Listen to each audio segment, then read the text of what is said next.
sige, buhat mo lima eh. Akin na missile na eh. Misa. Pag-sure, di ba eh? Lagi missile lagi na. Ako yung magbuhat ng mga missile dito sa Pilipinas. Kaya may laing kabalo.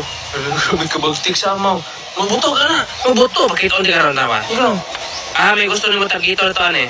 Dito, napito ka to ka ng may kuhan eh. Punuan sa mangga. Doon naman kailan kasi mabutan tag-apin. Ha? Kato na itong kahoy sa unahan, no? Kailan-layo. Kato ko daw, kato may buntod. Oo. Kato kay layo. Saan na nga punuan? Punuan mong runa sa atis. Atis? Mm. Sige, katong punuan sa atis. Sige, pagbuto to ron. Saan naman napagpaboto? I-type na ako dahil ang atis, yun ang Michelle may mangita yun na. Sige ha. Sige. Ako nang start. Sige. Ikaw eh. Tumuya kayo eh. Patong nga dito. Ako may atis gani.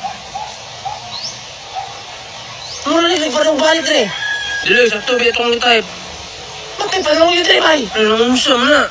Huwag ka anak parang sa atis. Gani, mama ko ito kong i-type. Hindi na nagtatake ko. Wala, buong, bahala ka niya.